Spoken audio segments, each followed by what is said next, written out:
Scholarship class 8 चा set बी मधला question number 75 आपल्याला पाहायचा आहे मित्रांनो. The average of 3 numbers is 50. मी इथे ऑलरेडी लिहून ठेवलेले आहे. The average of 3 numbers is 50.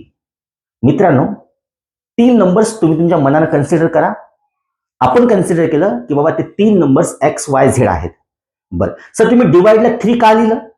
बेटा ऍव्हरेज काढायचा फॉर्म्युला असतो, जेवढे नंबर्स आहेत तेवढे डिवाइडला लिहावे लागतात. म्हणजे आपल्याकडे किती नंबर्स आहेत? 1 2 3. That's why I wrote here 3. The 3 नंबरचे ऍव्हरेज माझ्याकडे 50 आहे. हे क्वेश्चन मध्ये गिवन आहे.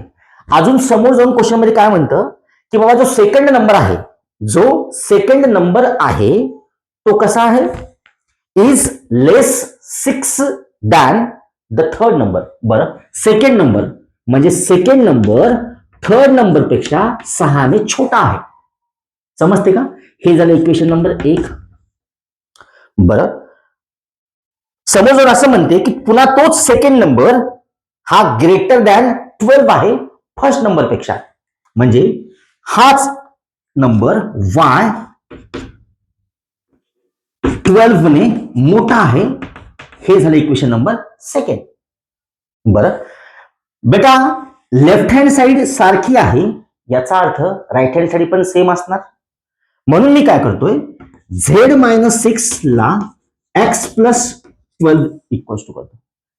मी करणार काय मित्रांनो, मी काय करणार, या y ला आणि z ला x मध्ये कन्वर्ट करणार. सर तुम्ही y ला आणि z ला x मध्ये कन्वर्ट का करताय? बेटा तुम्ही कुठल्या पण व्हेरिएबल मध्ये कन्वर्ट करू शकता. इथे जर आपण बघितलं तर माझ्याकडे y ची value in terms of x आहे. हा x me as it is ठेवणार आणि z ला मी कन्वर्ट करणार इन टर्म्स ऑफ x मध्ये, आणि मग इथे मी पुट केल्याच्या नंतर मला x ची व्हॅल्यू मिळणार. एक वेळेस मला x ची व्हॅल्यू मिळाली तर आपण y ची व्हॅल्यू काढू शकतो. y ची व्हॅल्यू मिळाली म्हणजे आपण z ची व्हॅल्यू काढू शकतो. आपलं तेच टार्गेट आहे. ओके तर आपण काय करूया, या 6 ला इकडे शिफ्ट करूया. म्हणजे काय होणार बघा बरं, z equals to x plus 18 होणार. 18 मायनस इकडे जाऊन काय होणार, प्लस 12 प्लस 6 18. हा झाला माझा इक्वेशन नंबर 3. आता मित्रांनो एक गोष्ट तुम्ही लक्ष द्या, तुम्हाला क्वेश्चन मध्ये गिवन आहे x plus y plus Z upon 3, म्हणजे ऍव्हरेज आहे 3 नंबरचा 50. याच्यावर मी असं लिहू शकतो का बरं, x plus y plus Z is nothing but, या 3 ला तिकडे शिफ्ट करा बरं. काय होऊन जाणार, मल्टिप्लिकेशन म्हणजे 150, म्हणजे हे होऊन जाणार 150. जे x आहे हा x as it is. y ची व्हॅल्यू मी इथे लिहिलेली आहे x प्लस 12, मी इथे पुट करणार. सर z ची व्हॅल्यू ही x प्लस 18 मी इथे पुट करणार, आणि इक्वल्स टू आहे माझ्याकडे 150.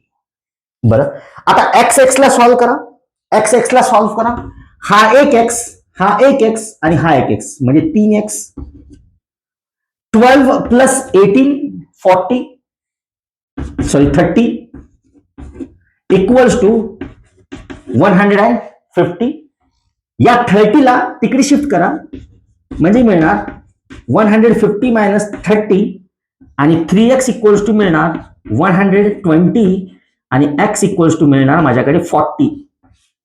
कसं, हा 3 मल्टिप्लाय मध्ये आहे, इकडे जाऊन डिवाइडला होणार.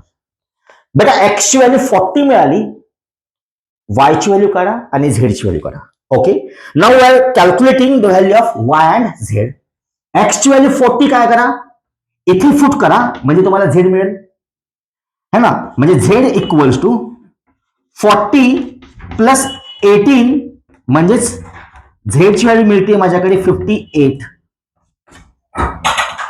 z मिळालं मित्रांनो. आता आपल्याला y करायचा आहे, आणि y ची व्हॅल्यू आपण x मध्ये पुट केली तरी चालतं, है ना. म्हणजे y is equals to x plus 12. x किती आहे, 40 प्लस 12 म्हणजेच 52. आय होप तुम्हाला सर्वांना समजलं असेल. याच्यापैकी आपल्याला सर्वात छोटा जो नंबर आहे तो विचारलाय मित्रांनो. सर्वात छोटा नंबर कोणता सांगा बरं, 40. So the smallest number is 40. Thank you.